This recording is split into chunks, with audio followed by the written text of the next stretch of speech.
Herkese tekrardan merhabalar. Ben Huri, Huri Tek Mutfak'ta kanalıma mutfağıma hoş geldiniz. Bekleme yok, maya yok.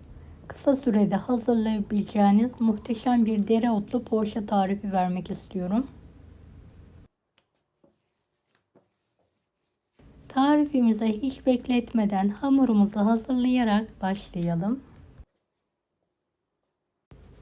4 yemek kaşığı dolusu yoğurt,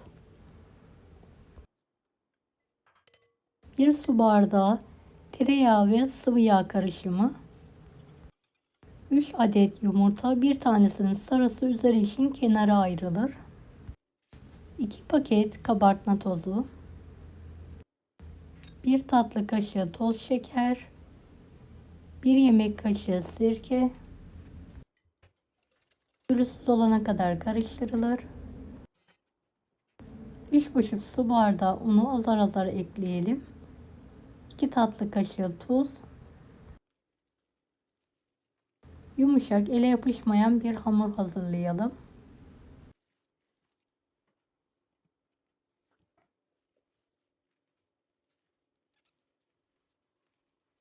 Bir kase doğranmış dereotu.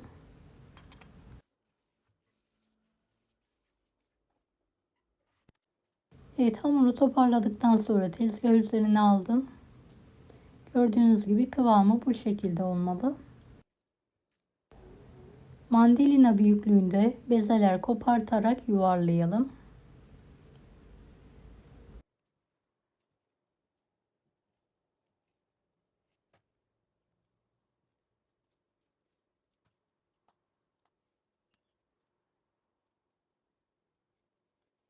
Evet, bezeleri hafif bir şekilde elimizle açalım.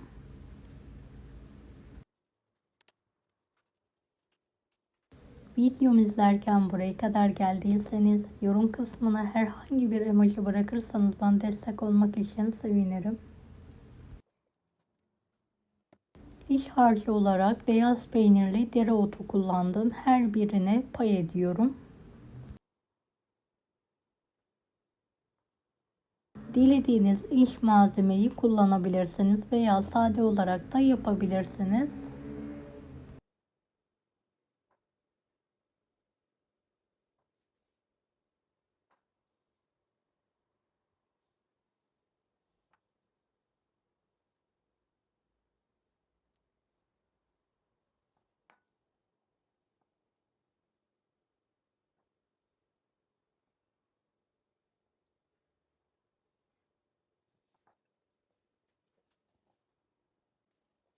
Hamurları yukarı doğru kaldırarak kapatalım ve iyicene bastıralım.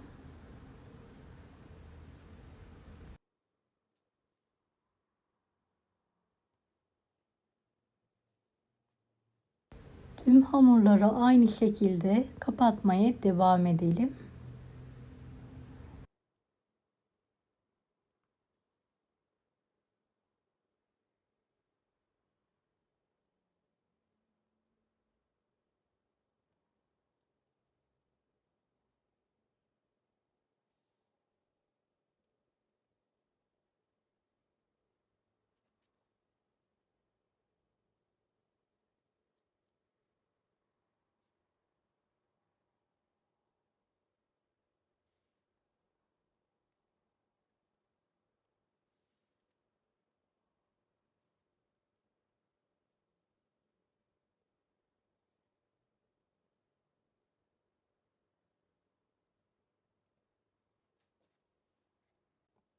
Evet, son hamurlarımı da hızlı bir şekilde kapatıyorum.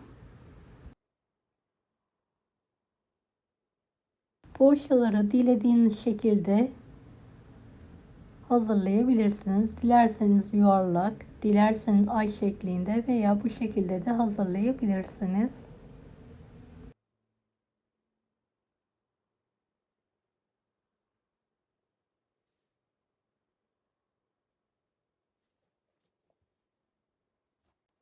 Evet, hazırladığım poğaçaları fırın tepsisine aralıklı olacak şekilde diziyorum.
Kenara ayırdığımız bir adet yumurta sarısını biraz çırparak üzerlerine fırça yardımıyla sürelim.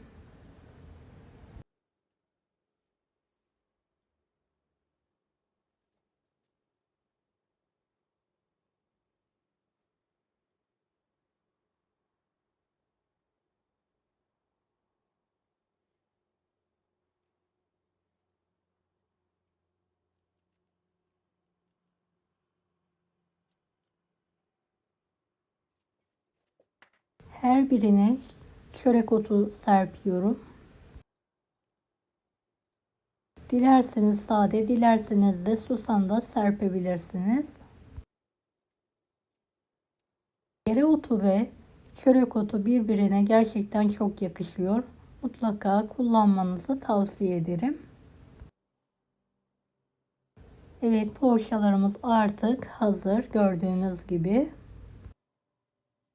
Önceden ısınmış 170 dereceli alt üst fırında üzerleri hafif bir şekilde pembeleşene kadar pişirmeyi bırakalım.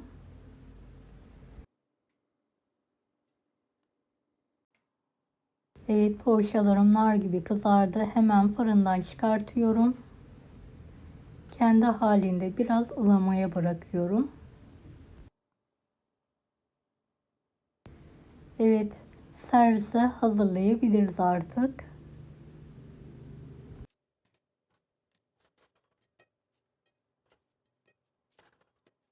Evet, gördüğünüz gibi hiç beklemeden mayasız, pofidik pofidik kabaran muhteşem bir poğaça oldu.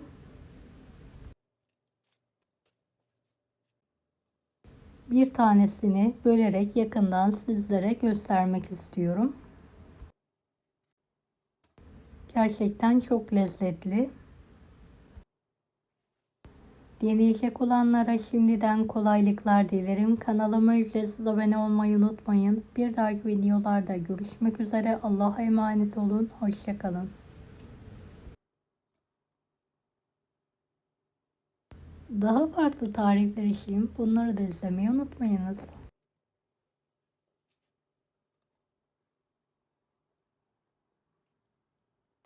Afiyet şifa olsun herkese.